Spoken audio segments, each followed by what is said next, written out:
Well, the growing season is well on its way here across the Canadian prairies. And we've got extremes, folks. Farms that are mudding it in, and we have the complete reverse. Farms that haven't seen a drop of rain or very little precipitation here. This episode, I'm going to talk about some of the bias that exists out there, some of the market bias, how your kitchen window can influence your decisions. I'm also going to get a little bit vulnerable this week and just talk about our farm scenario and compare that to the scenarios that we see in the Lunchbox crew. Let's get into it here for episode 78 of the What the Futures podcast.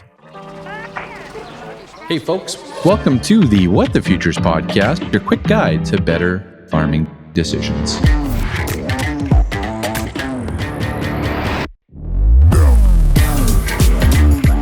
Welcome folks into episode 78 here of the What the Futures podcast, of course recorded in the UPL studio each and every week.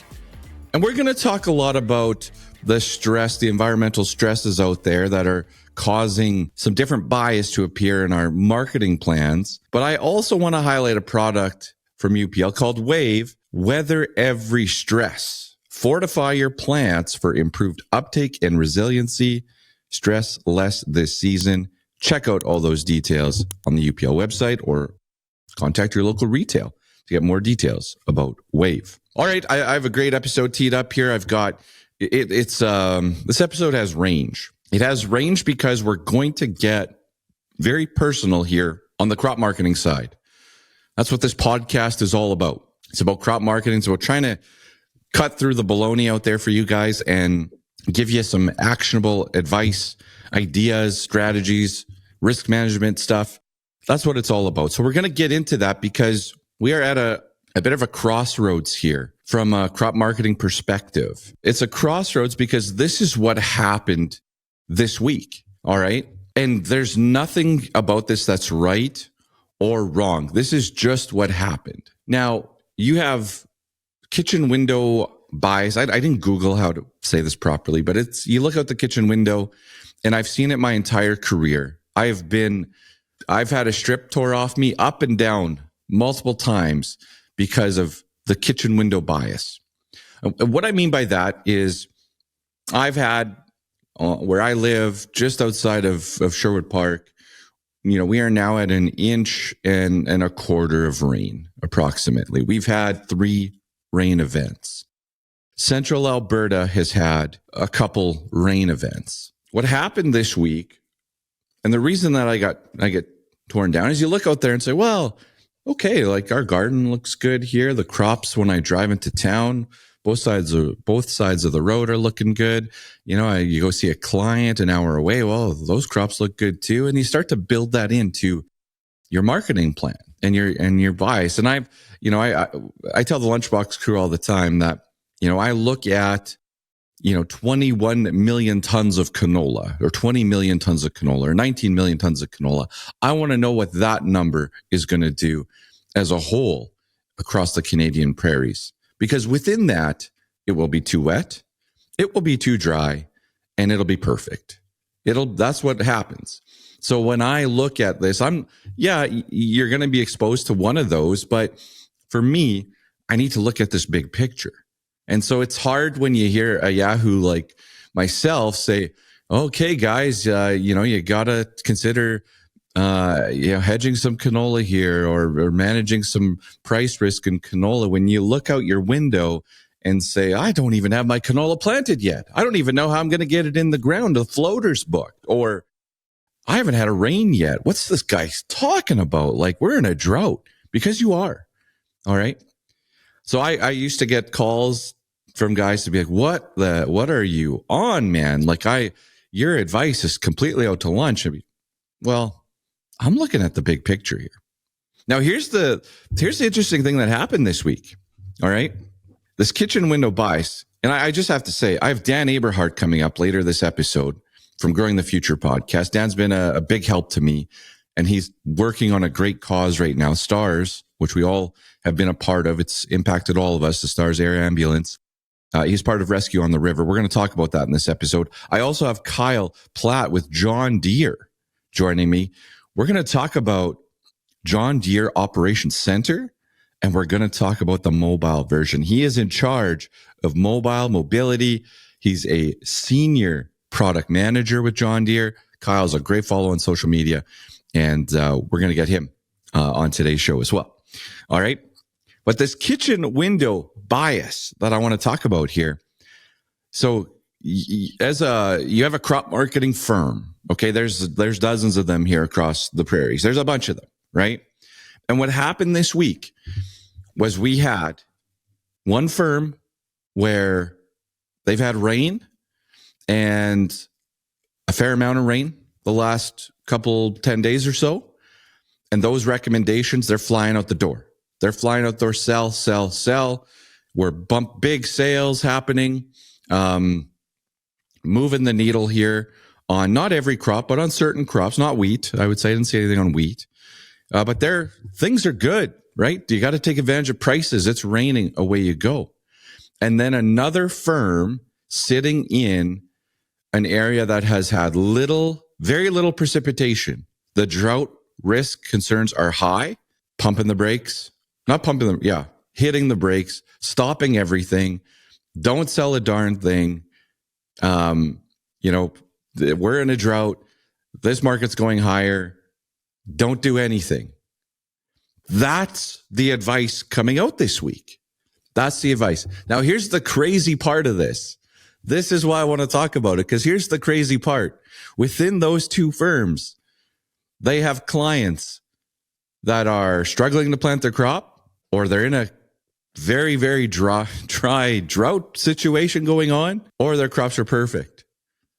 So that advice is coming at you, and that's the scenarios in front of those clients. Two totally different angles, two totally different things. I'm not saying, I guess one's going to be right and one's going to be wrong, to some degree. I actually don't think of crop marketing like that, because honestly, you can always be right.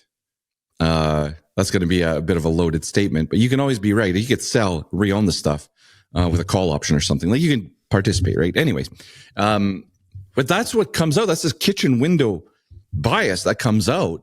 And that's where, for you listening as a farmer, I'm not here to, poke at those other companies to be like, what you're saying is not right. It's totally valid, but that's looking out their window, and that's what influence is, and it influences me, and it influences the firms out there. And you have to remember that when it comes to some of the advice you pay for and some of the perspective that you get. You got to remember that we are all exposed to this kitchen window bias. Now, what I'll say to that as well is that the most important thing is you and your farm and executing your crop marketing plan. And so regardless of what's kind of coming at you from a research perspective, you should still have your crop marketing plan highlighted and marked down and reviewed. And you may take some of those opinions, but at the end of the day, this is your journey. This is your business, and these are your decisions. And I just want to highlight that what is happening outside your window is impacting others around you. And you also get a little bubble going where everyone at the coffee shop or visiting the retail or at the dealership is experiencing the same thing. So you kind of get in your own little world, and it's important to do that, to talk to each other and work through these stressful situations. But you have to look much bigger picture. And I'm not sitting here telling you today. I will give you some thoughts and advice later on this episode to consider from a marketing perspective. But I want you to think big picture. I'm not here to tell you that this market is going down in a big way or up in a big way. I will say, my friend of the show here, Susan Stroud, had a great quote in her publication yesterday. I'm just going to see if I can pull it up real quick. But high stakes. Stakes run highest in the summer when weather risks and production concerns uncoincidentally collide. That's a big word for me. With peak market volatility. The result, ? Is a higher frequency of market highs during the very months when making a sale often proves most difficult. So what she's saying here is that the correlation between the market high is also in line with when it's the most difficult to make a sale. During the growing season, you know this, May, June, July, markets are flying, highs are being made, and you're sitting there saying, it's dry out my window, or it's hard. It's very hard. It's a great quote, though. A great comment. And so that's what happens. And time again, highs are made during the growing season with the most unknowns. You've heard me say this before. You got all these unknowns out there. You don't know what production is going to be. The market responds to that, respects that fear, rallies. And then as that fear dissipates, goes away, production becomes real, then those numbers pull back, unless it's 2021. Okay, so that's what I got here for kitchen window bias. You have to make it your own. You have to look big picture.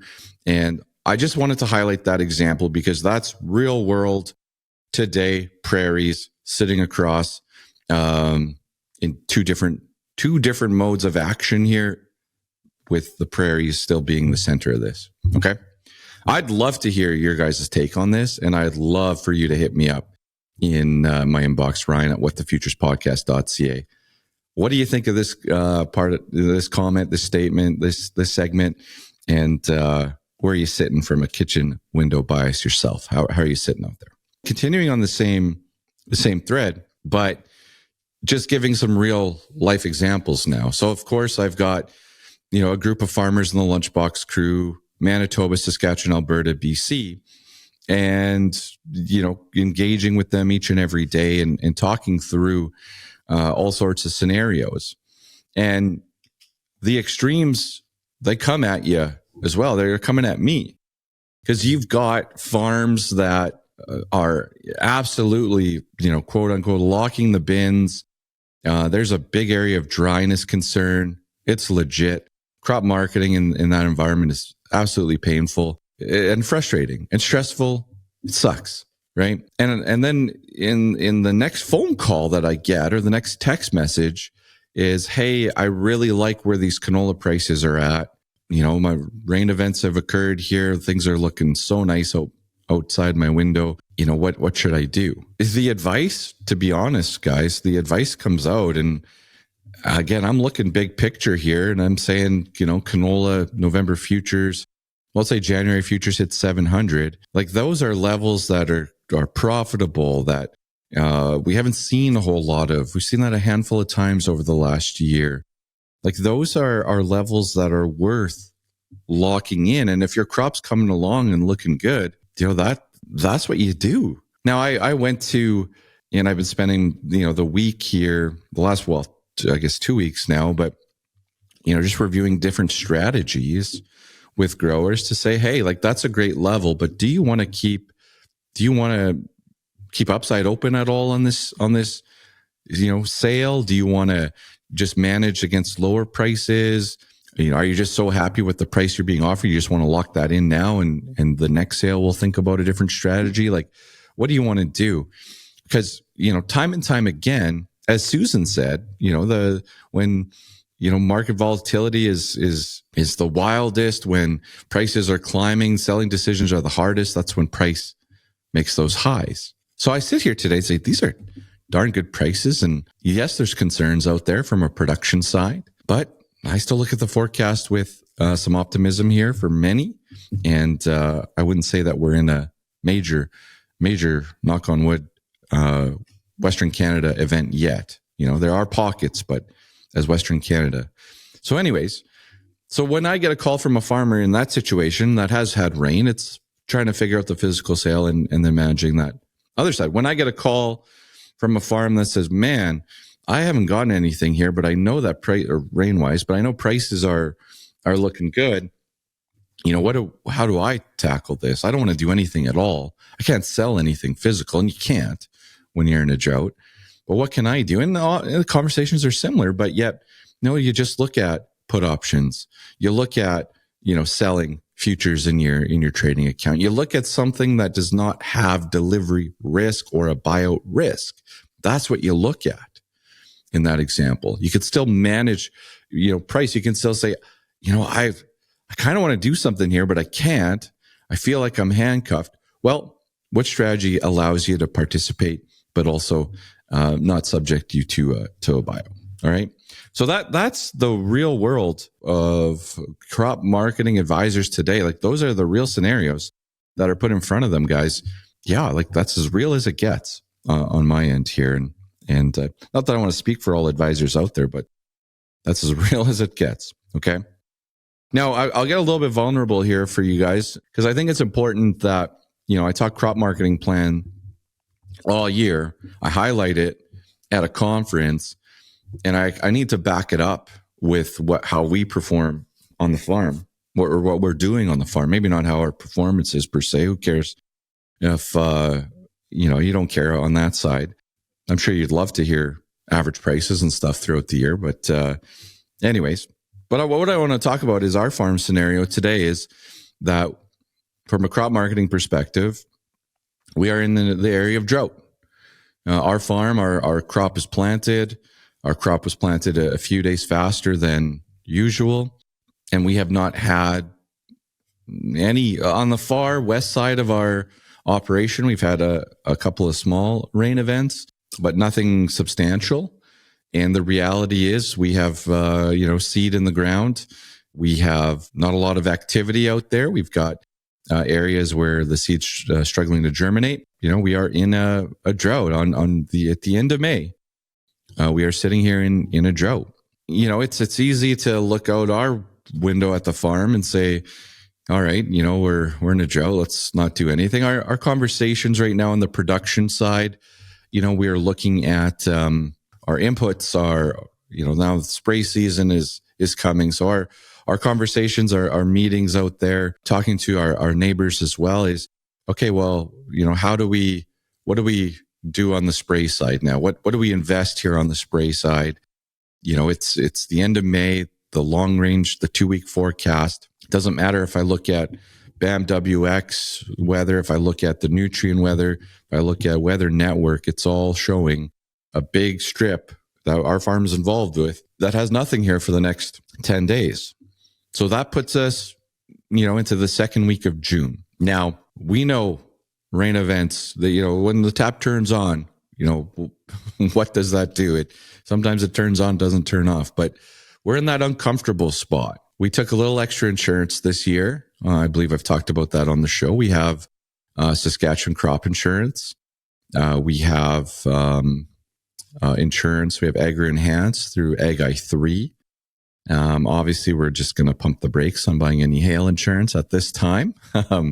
Always like to wait on that one, which, oh man, I'll do an aside on this in the future, but not everybody waits to buy their hail insurance, which to me is very interesting. From that side, we have the coverage. We took extra coverage this year, and we're covered. We feel okay on the insurance side of the equation. Now, of course, we want to go out there and give this crop its best chance, and we want to go and make the right call. So right now, the agronomist is involved. Obviously, we're chatting with neighbors. We have neighbors that stopped planting crops. We have neighbors that pulled back, their fertilizer, saying, I'm going to go and spread it on later when it does rain. Sprayers are parked right now. Everyone's waiting for this situation to change.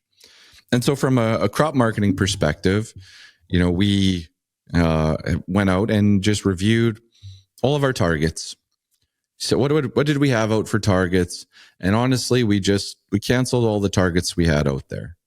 And you're going to say, Ryan, what are you doing, man? Like, it's part of your crop marketing plan. You set these targets out a long time ago when prices achieve. What are you doing? Well, at the end of the day, folks, events can be very, very small as well.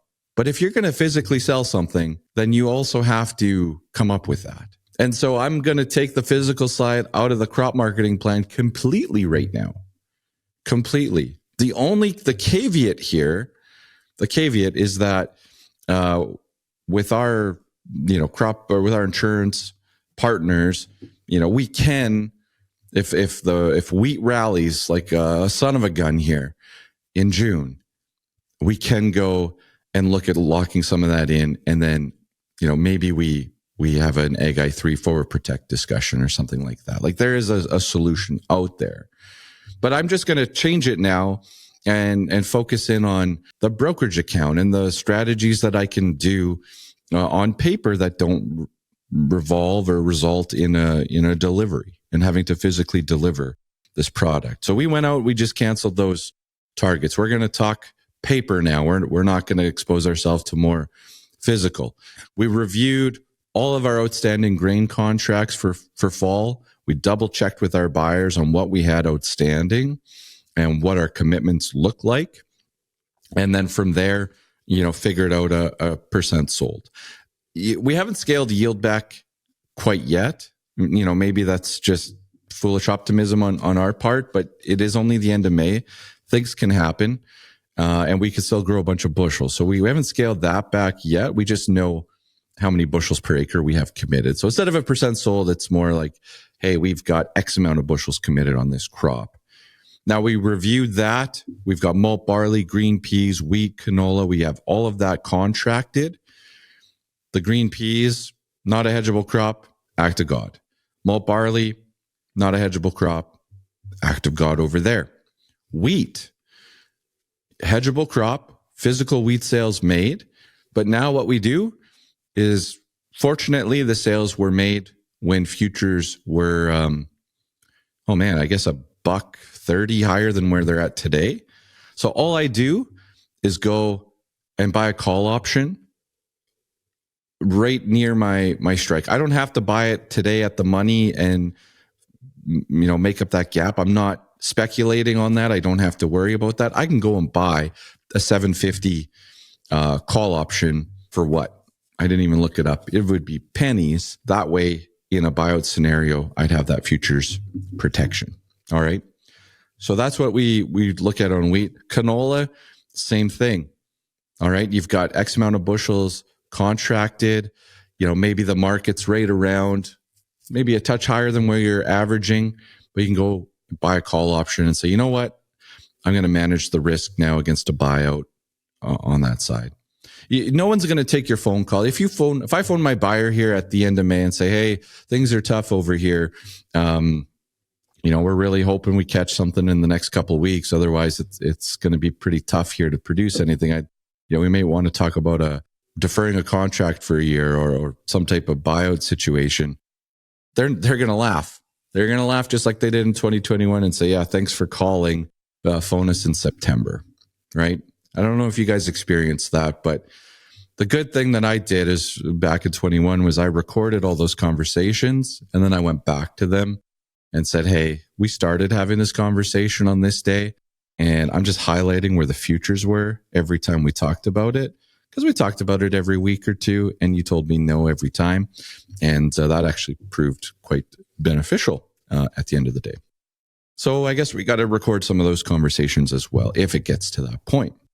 So right now, I'm just, all I'm saying here is that if there is some physical sales made on those hedgeable crops, we want to manage if this weather event expands, if heat and dryness become a bigger concern.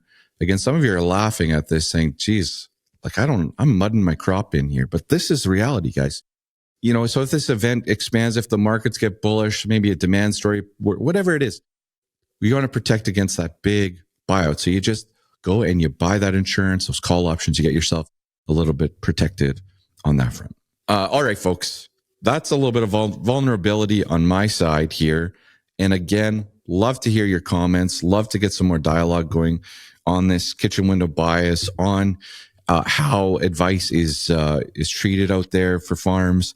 And even if you have some discussion you want to have around what I just said about our farm scenario, yeah, hit me up. I'd love to hear from you. All right, folks, that's enough rambling for me on this one. I wanted to get that out there, though. And let's turn now to a couple of great guests. We'll have Kyle, we'll have Dan joining me shortly. And let's get after it here for the rest of episode 78. All right, folks, I want to welcome Kyle Plattner here to the What the Futures podcast. Kyle making his podcast debut with us. How's it going today?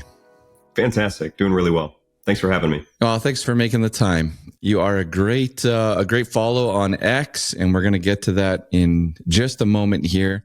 But before we do, I need to just ask right off the hop, in your opinion, Kyle, what is the most important or effective feature in John Deere Operations Center Mobile specifically? Yeah. Okay. Great question. Yeah, I would say the thing we hear most often it's the ability for a busy farm manager to be able to pull the phone that's already in their pocket and then in 30 seconds understand everything that's going on across their farm. Are there any of my equipment that's throwing a trouble code that I need to be concerned with, or where's my equipment working, or how soon before the team's going to move on to the next field, or am I achieving the sort of productivity or job quality I expect? Things like this. We hear, I hear from a buddy all the time who says, I check it 30, 40, 50 times a day. I'm just constantly, the ability to just keep tabs on everything that's going on from anywhere, right? Farmers we know this, they live on the go. So the beauty of Operations Center Mobile is that it's always right there with them. So you wouldn't know this, but I live, 6 hours away from our family farm where the action is. I'm a province over, 6 hours away. And so I could definitely relate to that as I sit over here and check in on what's going on the farm. It's really, really cool. Do you have any stories, anything top of mind of like a story that just caught your attention, or like a testimonial from a farmer that just stands out? Yeah, absolutely. I mean, I think of just off the top of my head, I had a buddy not so long ago who in the hospital having a baby and was able to keep track of what's going on even while he's away. I know hopefully he was paying attention to what mattered most when it mattered most. But, still there's a lot of downtime, as in those situations. And so the ability to just keep tabs, even in a context like that, where normally you'd be disconnected from the farm and what's going on. And do you feel there's from a size of operation, do you feel that there's any additional uptake at a certain scale, or is this kind of a tool that if you've got a tractor, a sprayer, your combine, this is that's what you need to get going on something like this? Yep, absolutely. So we work across, of course, farm sizes that really span a large gamut. So I would say that we have customers on the smaller end who definitely love the ability to have their data with them when they're at the coffee shop talking with their fellow farmers. And we have farmers on the larger end, on a large scale, who need the ability to keep track of their fleet, what's going on. And it obviously becomes increasingly important as you're managing more machines, more people, to make sure everything's moving along as it ought to be. So Kyle, you're very responsive on social media, on X, and that's why I wanted to have you on the show here. What caught my attention was that you were taking feedback, suggestions, and brainstorming with farmers and others on X. And I just want to ask, what do you get the most out of those interactions? Yeah, great question. Yeah, it's probably been about 10 years ago or so that I took note of the conversation that was just naturally happening amongst farmers and others in agriculture, just on what at the time was called Twitter, obviously. Ag Twitter, as some called it. And I wanted to be where the conversation was happening and just kind of listen in. And then at some point along the way, I started posting about features we were developing, and then people just naturally start associating, you with a product, and then begin to interact at that level. And so people make requests and ask questions, and I feel like that really keeps me grounded. I try to pay a lot of attention to what are the things that people are asking for, what are the problems they need help solving, and it helps prioritize what we build. I keep I keep a folder on my computer that's categorized. It's actually a bunch of folders by category of all the screenshots. Anytime I see something, screenshot it, put it in a folder, and over time I go through there, and as things stack up, it's like, okay, this is something that is clearly something that's top of mind for our customers, and it's a helpful way to just keep an ear to the ground. You may not be aware of this, but I think it was last September. It was like September 5th. There was a request that you were like engaging in conversation and a request, a bit of brainstorming. And I think it's 24 days later, you had the update and we're like, hey, we've made this change. Here's the update. Let me know what you think of it. And I don't know. I thought that was pretty cool to see that come across. So, I can't take credit for that. I work with an amazing team, and there's nothing that quite motivates us as a team than real customer feedback, and knowing that the person that asked for it is going to use it.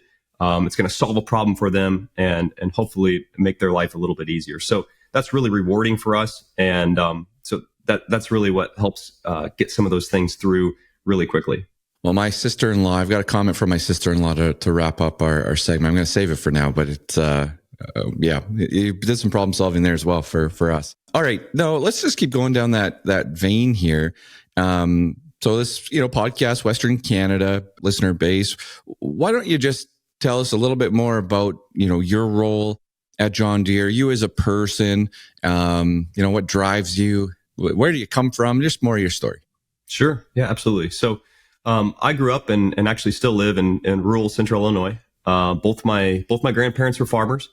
But my dad, did not go to the farm. He worked his career at IBM. And so, computers, technology, always, surrounded by that from an early age. And I knew I wanted to do something in that area. So, but I also grew up surrounded by agriculture, combine rides in the fall, 4-H, FFA, all of those things. And so, after I graduated college and looking for a job, I found myself at the intersection of technology and agriculture. And that's been a really good fit. I love agriculture. It's this industry where you have rich tradition and yet adoption of technology, right? That where tradition meets the future. And so it's a really great place to be. I've been at John Deere now for about 6 years, been focused on Operations Center Mobile that whole time. So my passion is, building hopefully powerful but simple tools that help hardworking farmers around the globe be more productive. And then, of course, I can't neglect to mention that along the way, got married to my best friend, my bride, Heather, and we have 5 kids, age 11 and under. So that's awesome. a big part of my life is being a dad. That's a fun household. Lots going on every day. So that's awesome.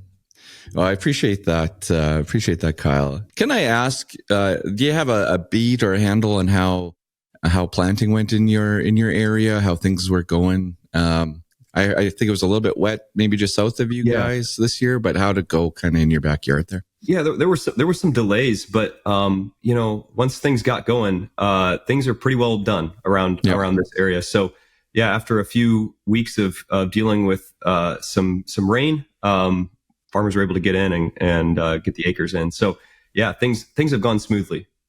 Good stuff. All right. I want to turn our attention here to more about, getting familiar with Operations Center.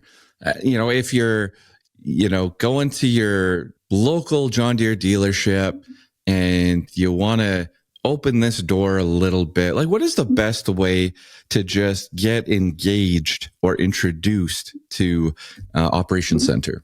Yeah, great question. So you mentioned already that we have an incredible dealer network. So, one great way is to go visit your local dealer and have them show you what the digital tools are capable of and show you in person how these things, it's really not just about mobile, but how these things work end to end, all the way from, the solutions on the equipment itself to what you can use in the digital tools off board.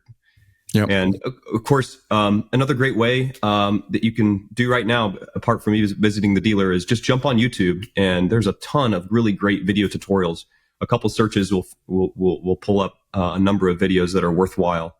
And then, don't forget about, we have a great knowledge base. It's at onlinesupport.deere.com. And I use that myself. Honestly, I get asked all kinds of questions that sometimes are outside of my area of expertise. And so it's like, oh, okay, well, or I just need to refer someone to here's how to accomplish this or that task. And so I use that resource a lot and find it super helpful.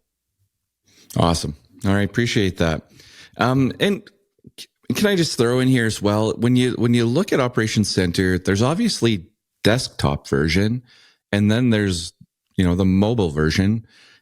Are you part of both teams or is obviously they're together to some degree, but is there, let's grab our phones here and dial in specifically to that user experience. How does that kind of come together?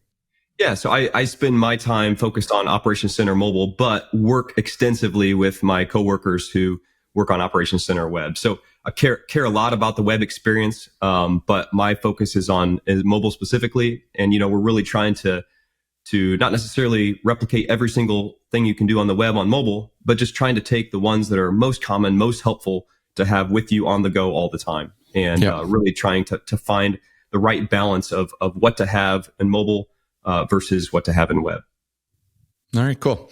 All right, so I think of Operations Center for myself. These are the words that come to mind for me. I think about management. I think about decision making. I think about efficiency. Those are three, and I wanted to toss it over to you to ask what words resonate for you when you think of Operations Center. Yeah, man, you hit the right words. I mean, you're touching at the heart of why the easy ones, right?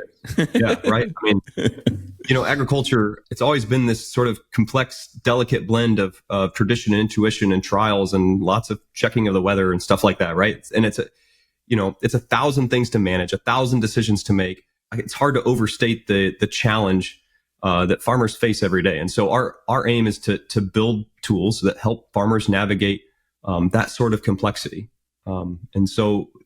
Efficiency, management, these are the types of things we're trying to build a platform that farmers can run their farm on, from making plans to ensuring that their equipment is set up for success when they enter the field, to monitoring the work as it's happening through the season, all the way to simple tools for optimizing decisions by looking at all the data that's being collected across the farm. So all of it's there to really help farmers be more profitable, more productive, and hopefully get the tech out of the way. But the poor purpose is not the technology, right? The goal is to give a farmer more time at the dinner table and not more buttons to press, right? And so that's what we're trying to achieve.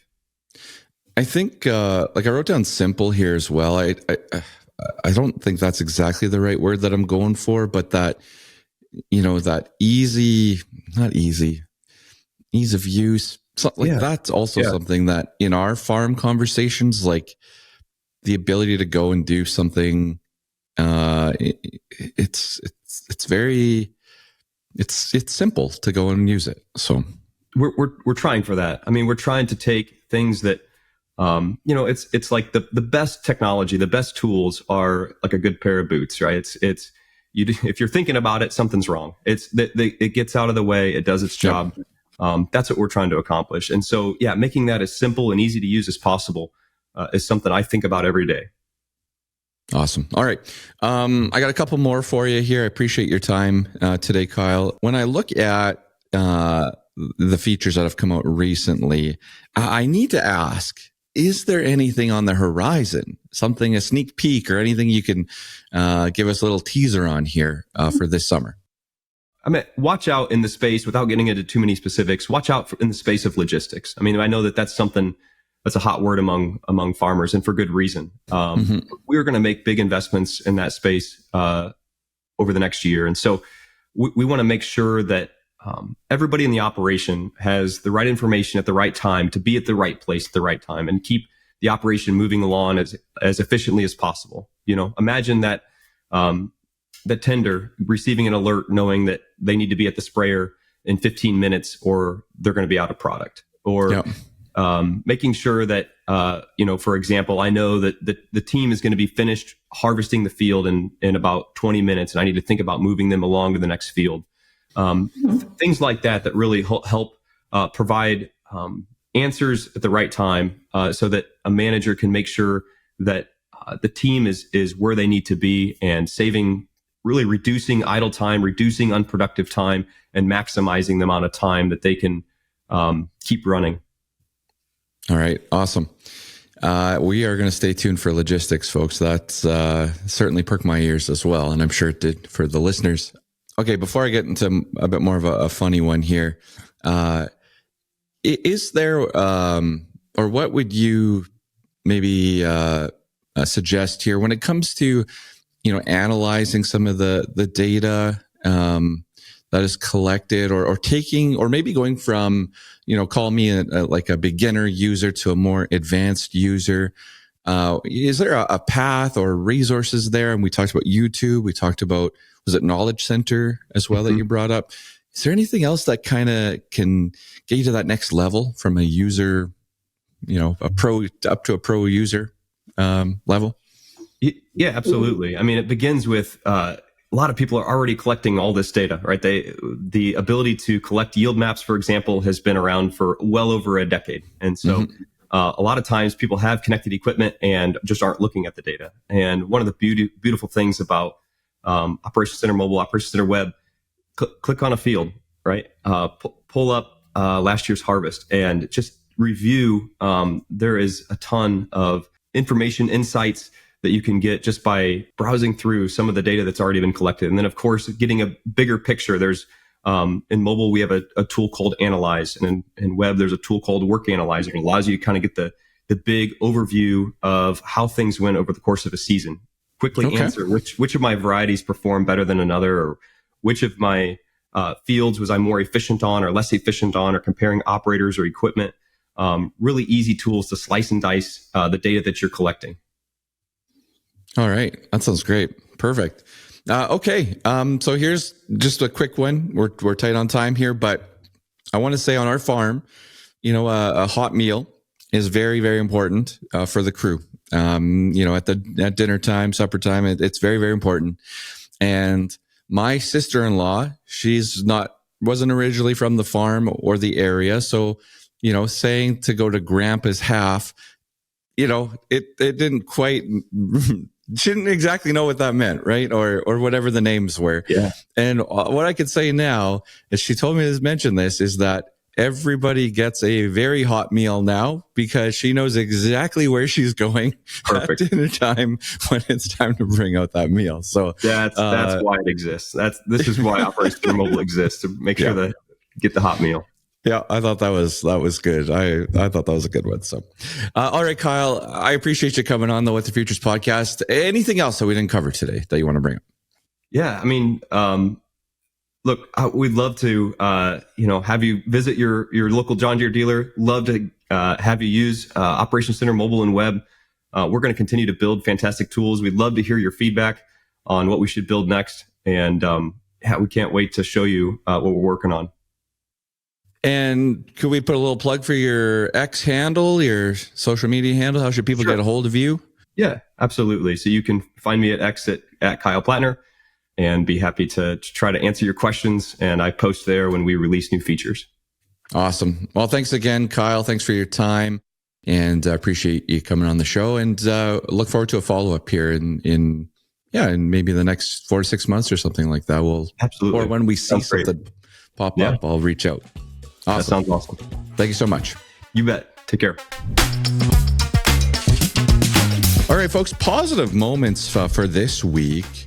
I'm going to leave best for last here on this one. So I'll start with a couple things here. The end of May rolls around, and May 28th, I look back at something I did, I guess it's 2019 now. 2019 was a very challenging year for my wife and I. We lost our firstborn. Talked about on the show before, but Eva, our firstborn, arrived and passed. So that was March 3rd in 2019, and I was not in a good spot. I was not in a good spot. I was running a crop marketing business. We had, 3 of us on the team working with over 100 farms. And from a time perspective, when you're the person that does all the analysis every day, writes content every day, puts content out every day, it was difficult to get back into the groove of work. And, I didn't have a lot of grieving time. I didn't have the time I needed. That's for sure. And so what ended up transpiring during that is I got an opportunity to meet with Farmers Business Network, and they wanted to acquire my business. And until March 3rd, the answer was no. The answer was no the entire time. And we talked, but there was no interest.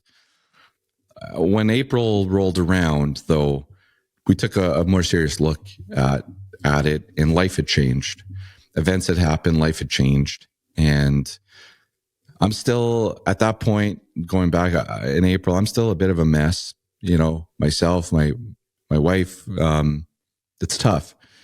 And so what happens is we start getting more serious about negotiations.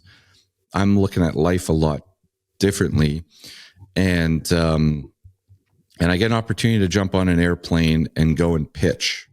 Where we have a rough idea on evaluation, we have kind of a process in place, and now is the time to go do the pitch, and see if this is gonna go through. So I jump on an airplane. I don't tell my team what's going on. I just jump on an airplane. I head over to San Francisco, and get there next morning. I wake up, go to FBN's office, and on my personal Facebook page, it's just a picture of the old tractor in front of the FBN office in San Carlos, California. But I spent the entire day. It was supposed to be a couple hours, and I just sat in this room. Really fun office space, but I just sat in this room, and people were just coming in, all these people, meeting all these people, and I was just pitching for like 6 hours. We had a lunch break in there, but I just kept pitching. They had a big whiteboard. They were writing everything down, and all these people just kept coming in, meeting everybody there. I just kept pitching crop marketing in Canada.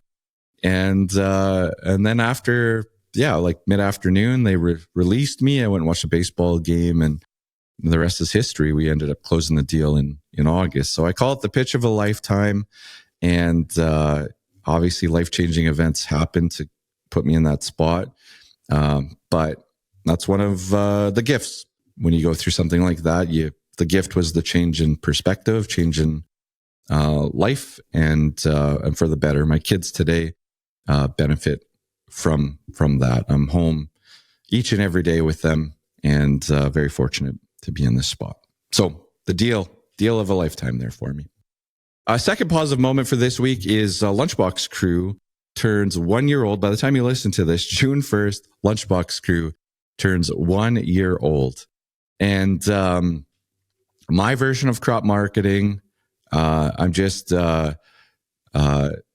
I'm always looking to make it better. I'm definitely not settling on where it's at today. But, to see all the farmers that I've met this last year, to see how wide of an area that we're working with, to see the engagement within the group now, everything's just building momentum each and every month. I hope the service gets a little better each and every month. We always look to make improvements, but I also see the engagement with the group improving each and every month. And it started, folks, last year, day one of the Lunchbox Crew. It's like, guys, welcome. This is a little unprecedented, but you need to sell wheat. So welcome to the Lunchbox Crew, sell wheat. And then the next day was, I need you to sell more wheat. And then the next day was, you know what, guys, we need to sell a little bit more wheat. Just think about this. Farms that I maybe haven't met before, I don't know a whole bunch about yet at that time. In the first week, what came out of my mouth was, I need you to sell as much wheat as you're physically comfortable with, and I can help you manage around the risk side, but I need you to sell as much wheat as you can. So very weird to start, but where were futures at that point? $1.15 higher than where they're at today. It's our best sales we made. Futures first contracts waited on the basis forever, and that's where guys got $10 wheat. So yeah. Anyway, so I'm excited about the Lunchbox Crew, 1 year old, and it's been a lot of fun. My last one, my most important one, Willamina, going to be 5 here in September, had her first dance recital. She's an Irish dance. We're French, but they don't have a French dancing program. French, we're not known for our dancing, not organized dancer. We're great dancers, just not organized dancers like that. So Willa hit the big stage at the Dow Auditorium, a packed room. I've got some great videos I've been sharing with everybody. And she was the youngest on stage and also the shortest on stage. And she did amazing. She was so excited. She wanted to get on stage again the next night. So I guess we have a performer coming in the family. So super special and a great moment for us. All right, folks. So I've got Dan Eberhart joining me on the What the Futures podcast here. Dan, making your What the Futures debut. Welcome to the show. Long-time listener, first-time caller, my friend. I'm so excited to be in the UPL studio. I've been loving what you're doing, watching you right from the launch, and huge success. Congratulations, my friend. Appreciate it. Yeah, I want to start off, Dan. So I'm sitting in the garage studio. And so folks tuning in, so I decided I'm going to do this podcast and I'm trying to pick a name, not thinking much about the name, but quickly realizing that if you go into Apple Podcasts and type in futures, you're going to get hopefully What the Futures at some point, but Growing the Future is what shows up first. And I was wondering if Dan was going to have a problem with us having Canadian podcasts in agriculture that closely related, but you were fine with it, Dan. So thank you. I'm really happy. It's still a relatively small community. And, I got a big spike in listenership when you launched. So thanks for that. I'm going to take that one around. Sure you did. So I'm sitting on the same stool here since the beginning. I have to change the stool up because it's starting to impact me a bit here. But anyways, so Dan invites me to record with him. Like, hey, Ryan, I know you don't start for a bit, but come record. I'm sitting here and I've planned everything. I've got some lights. I've got my camera. I've got a little background going. Actually, I didn't have the camera yet. I was staring straight up off my laptop, but no internet connection. I'm going to do a podcast in my garage and I'm launching shortly. And Dan figures out with me that you got no or very poor internet connection. So you got to fix that. I love being part of the journey. Yeah. And it was like, yeah. I was like, well, maybe we should circle back when you've got, Starlink or something, like come back, when you get hooked up. But look at you now. You obviously got a internet connection because I see you all the time. Hardwired internet connection. So, Eureka moments, on the journey. Yeah. Now you're 100 episodes in and you're old pro and. Well, getting there, but it's you try to grow a little bit every week. When you put your show out, you just try to do just a little better every week if you can. And some weeks it doesn't feel very good, but others it feels great. So hopefully going the right way. Tim Hammond told me when I started 100 episodes, bro. 100 episodes. Yeah. And you'll find your voice. Yeah, I read that.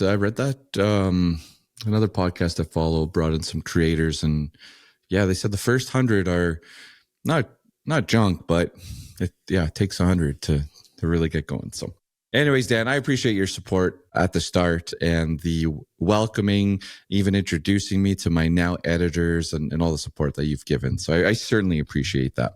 All right. So Dan, obviously part of the Eberhart group, Eberhart Ag Solutions, the Convergence Conference, Growing the Future podcast. You got a lot of stuff going on, dude. What are you working on this week?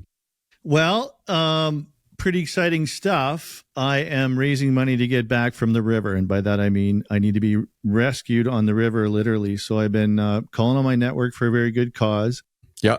Eberhart Ag Solutions and Growing the Future. We got involved with STARS at 2018 Ag in Motion when we lent our stage to none other than the Field of Stars event. So suddenly this stage that we had rented to do some crazy stuff with got transformed into this 1,200 person event that's continued to evolve. This year is going to be killer. It's moved into the Prairie Land Park.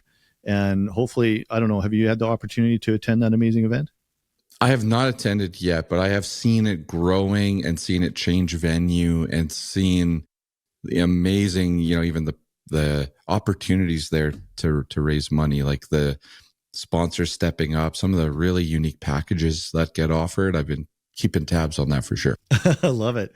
Well, we hope to see you there, and they're working on raising $500,000. But that was my start with STARS, and one of the neat stories about working with them, I didn't really know what it was about, Ryan, until we were on the stage for the third day of presentations on the Growing the Future stage, and I was interviewing the STARS folks. And there was a Stars helicopter that landed next to our tent as we were doing this interview. Somebody at the show had a life-threatening moment, and they ran out, got this person, got them help. It's all about helping as quickly as possible. And it just became very real for me at that moment. And we've been involved with the committee ever since. In fact, Nicole Doobie, who I work with at Eberhart Ag Solutions this year, she's the chair. And you become part of the family. The motto is, we are all stars. So whatever level that we get to contribute at, or whatever level I guess we could ask your treasured listeners to contribute to this awesome cause on, it's you're contributing to something fantastic. And again, being part of this, I got tapped to be part of this rescue on the river. And so I got to raise $50,000. I'm going to get flown out tomorrow. It's May 29th is tomorrow. We're recording this on May 28th. Yeah. I'm going to get, woken up at 6 a.m. by, the Star staff. They're going to secret me out to this remote location on the river via this helicopter, right? It's going to be like, just like a war movie or something, like, and we're going to be, flying over the landscape to this remote location. And there's three of us. Okay. Three. So you got company. I got company. It's a little bit of a competition. It's a little bit of a survivor thing. It's a friendly competition. I take it. I mean, we'll see about the temperament of the other participants. Like, I know I'm cool, but if I might get a little bit heated in the survivor moments. But so we go out to this remote location. We've got a series of challenges, Ryan, and it's really about raising awareness, experiencing the whole Stars thing. We get a chance to call our heavy hitters, our VIPs from the river. And then we'll come back, we'll get shined up, and we'll have a banquet as well. But for me, I had a couple business strategies here to raise money. I had my Rich Buddy list, of which you were on there. I think I called you as part of the Rich Buddy strategy. I got the text message. Right? No, I think I called. You got the call treatment. Yeah. Sure. Yeah. And then... we were offering some business services in kind to help raise money, but I've also offered to shave this beloved beard, this power totem, this source of my strength. Yeah. And really the center of my dating life for 4 stars. So I might come back bald as a baby. And I haven't used shaving cream and probably before COVID. So, it's going to be interesting, but it's all for a good cause. And I really found, Ryan, in reaching out to my network again for this rescue on the river, I just have been reminded the power of this service and how close it is to the prairie heart. Yeah. The stories that have come up are epic. Yeah, I'll share one a little bit later here as well. But before I do, I want to get back to the beard for a second. So are we talking 2019 this start, 2020? Like how long has this beard journey been? Yeah, I think it is. It feels like longer. It's funny how, it's a whole thing in my life and I kind of chuckle over it. But I mean, what else are you going to do when there's a global pandemic, but, get a puppy and grow a beard, right? Like those are your strategies. And since then, it's just sort of become part of the persona, whatever. I mean, but it feels like a big deal to be getting rid of it. And I know Janelle, she's just chomping at the bit. She's super excited. She's like, I'm a little bit nervous. I don't know. Has she ever shaved anybody on a helicopter? Personal question, but we'll find out. You're going to find out, dude. Yeah, I might have a few nicks, like a few wounds, but hopefully they have some big bandages in the red helicopter kind of thing. You'll be fine. Yeah, it'll be... It's like stop the bleeding there. Just a flesh wound anyway. You'll be fine. So like when it comes to the beard, like like my wife bought me beard oil. Okay. Yeah. And I'm like, really, hun? Like I just not quite, but okay. I got beard oil. Like what's part of your routine here? Like this just doesn't happen on its own for you. Yeah. Like what, do you have any special, it's been a lot of work. Special, like, I don't know, is it shampoo or something, or there is a special wax, comb, and this wax is so thick, you gotta rub it between your fingers, like get it hot kind of thing. Oh, wow. And then it goes on. And then there's actually a hot brush if you want to go to the next level. But to be honest, for the most part, I'm pretty natural. You can put a lot of product in it, but at the end of the day, it should be curving your way. It's important to trim it in such a way that it kind of goes with the grain, just like you're cutting, when you know how to cut like roast beef properly. It's kind of the same category. As a man, hopefully you know how to cut a roast beef properly. I And can you know how to YouTube trim it. your. Okay. Yeah. No. You can find anything out on YouTube today, including how to trim your beard. But it's kind of taking shape, and I haven't. And there's people too that I work with or whoever, or even my 9-year-old daughter. Like, she doesn't know me that way. And in fact, I wanted to tell you too, like, my 9-year-old daughter, Ivanka, is extremely concerned about my safety, how much money is being raised. She's Yep. looking at the website every day. She asked her Yep. friend at school, Whitney, she said, Whitney can only give $10 because they're moving. I'm like, that is no problem. Huge. Yeah. Appreciate it. Yeah. So, but yeah, all that starts over tomorrow, and I have to start from scratch. My dating life, my beard, what products I'm going to use. Like, I'm going back to my roots, literally. Yeah, you're definitely going to want to check what routine to go with, starting on Friday. Or I guess for the banquet, right? You can't mess around. You got to be ready to go tomorrow night. I was trying to plan ahead. Like, I better pick up a shaving kit because I don't know if she's got shaving cream there or what. I just seen a razor. Like, you're going to go after this bad boy with a razor? Are you serious? You're on the river. I'm thinking maybe a fishing theme. Like, it might even be some type of, knife of some sort from a tackle box or something. You never know. Hunting right? knife. Yeah. Hunting knife. Could be a hunting knife. Could be, who knows what they have in that helicopter. They got some wicked stuff in there, I would think. So, yeah. The Shave Your Beer Challenge. Rescue on the river, is this something that's been going on for a long time? Do I know others that have been in this situation as well, or is this brand spanking new?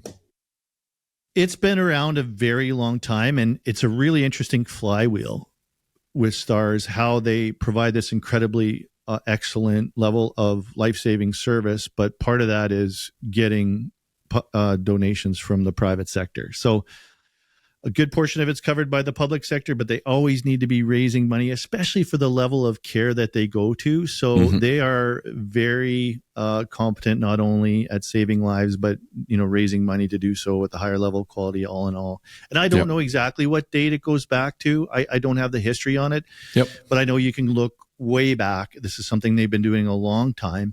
And speaking of one of your wonderful sponsors, that is a big, generous green heart, God bless him, John Deere. I sold John Deere for 13 years. Wonderful machinery, very close and dear to our heart at home there too. They gave a friend of mine, Marty White, who's the big shot at Enns Brothers. They gave Stars $50,000 when he did it last fall. Wow.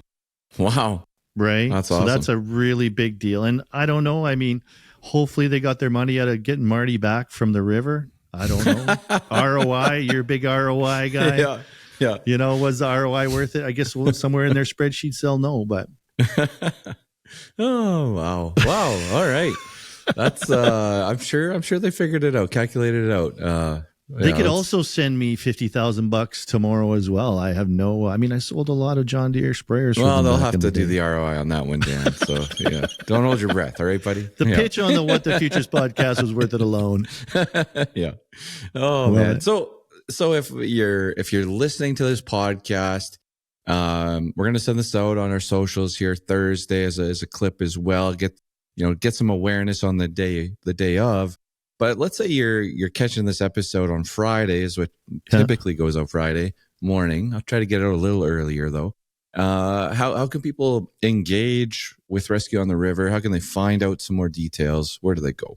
Absolutely. So go to your browser and type in rescueontheriver.ca, and then you can click on my face. It still has my beard. And you click on the donate. Oh, you can donate to any one of the other participants as well. But go on there and donate, and then it's all pretty streamlined from there. And my understanding is Friday, the donations will still be live. And of course, anytime you want to make a donation to Stars, it's all golden. Yep. Yeah, 100%. If you're listening to this in the next weeks, don't be a stranger. Stars flies every day. So you need If you're listening to this 100 years from now in the future, you can still give to Stars, I'm sure. Yeah. So I've got my story, my Stars story, and I've shared this a few times in the past, but in the prairies, seeing the helicopter fly overhead where my in-laws live, actually, it's one of the flight paths to the north of Saskatchewan. So you see the Stars helicopter quite often there. But my brother-in-law, it's going to be, I think it's 6 years ago now. He wasn't feeling well, and he went to our local hospital, which is, in Rostern, Saskatchewan, I don't know, 40 minutes north of Saskatoon, like not far from the big city. But he went in, respiratory. They okay, we'll keep you in here for a little bit and see what's going on. And it just got worse and worse. Over 24 hours, it got worse and worse. So they called Stars and they said, hey, we just want to give you keep you on alert here. We've got a situation. We don't need you at this moment, but we just want you to, I don't know how they do it, but we have a situation that we may be phoning about at some point today. What ended up happening is Stars was flying, and I don't know if they call it a mission, Dan, but the mission got called off, and they were circling back over Rostern. They said, well, let's just check in on that guy down there to see what's going on. And at that moment, he was having a severe episode. Things were deteriorating quickly. And if Stars would not have landed in that moment, my brother-in-law, Brady, wouldn't be here. They were able to get him intubated and stable and off to Saskatoon.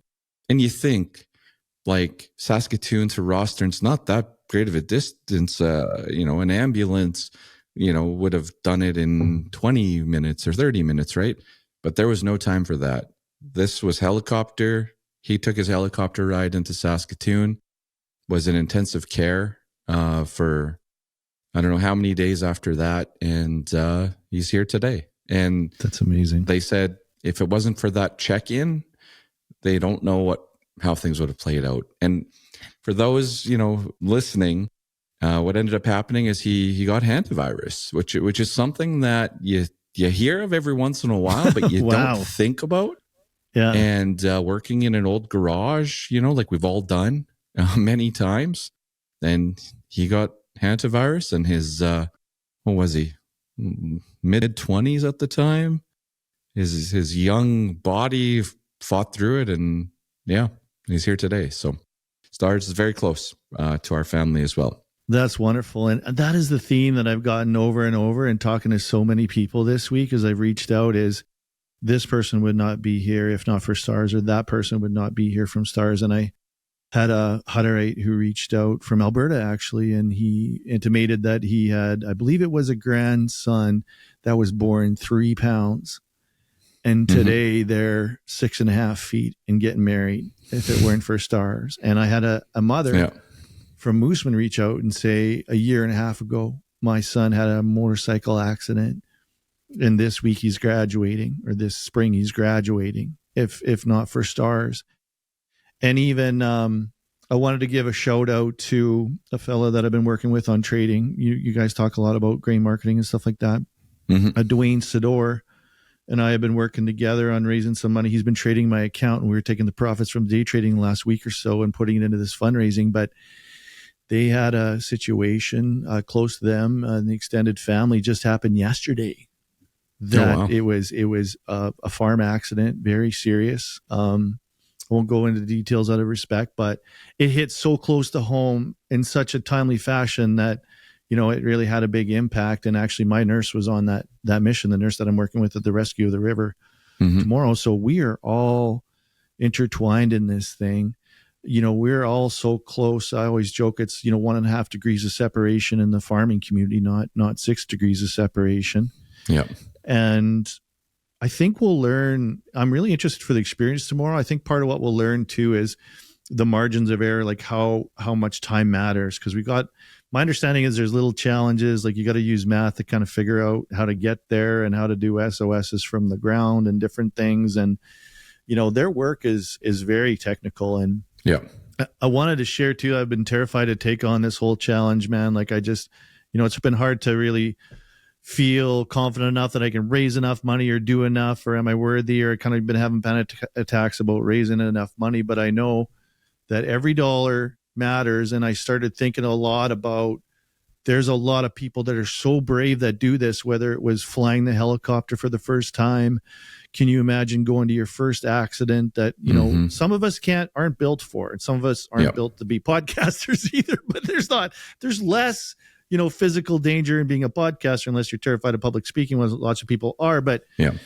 like, I think about what these people had to push through for the bigger purpose, the bigger goal to save lives, their moments of doubt or their doubts, their doubts and fears. And I just think, like, whatever I'm feeling, it's so worth it. And getting the feedback from the community has been so worth it. I talked to a farmer yesterday that's got stars in their succession plan. They're going to leave money to stars in their will when they die, because that's how they feel about it. So it's amazing to be part of something so great. And these stories will continue. And it's that feedback loop. The more we can invest in this, the better healthcare we can get. And, we all talk about, well, we don't have to get into debate about, public healthcare versus private healthcare, but this is a way that you can vote for your dollars to have a better quality of life and healthcare for us in the rural communities today, period. Like, when you write that check, 100%. That's a vote for I want better care today. I want me and my loved ones and my community to have better care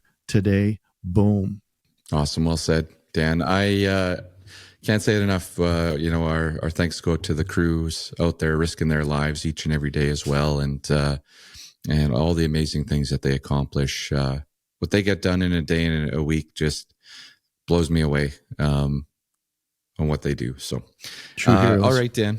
Thanks, brother. Appreciate you coming on the show. Appreciate you spending some time with us, folks. I'm going to throw the challenge out there. I know it's a busy time of year, but when you get the GPS set, when you're going down that straight line, or just pull over safely. Let's do that instead. Let's pull over safely. Check out Rescue on the River. I threw a couple $100 in there for you, Dan. Appreciate it. To get you going a little more. Two whiskers, brother. Yeah. So I challenge a few others out there listening to do the same. So awesome, buddy. Thanks, man. I appreciate it. Thanks for all the help as well, getting this What the Future's off the ground on my side. So I'm so proud of what you built. It's beautiful. Awesome. Good stuff. Thanks, man.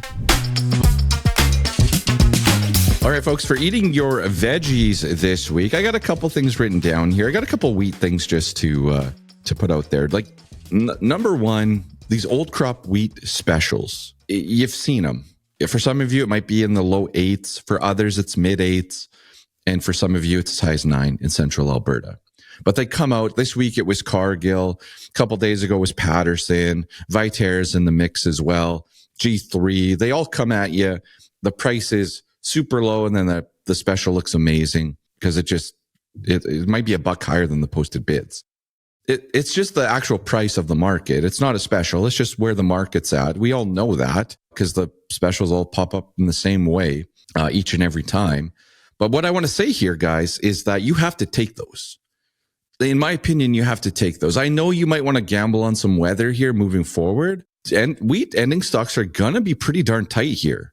One of the tightest that we've seen. And at some point, these grain companies are going to finish up their sales.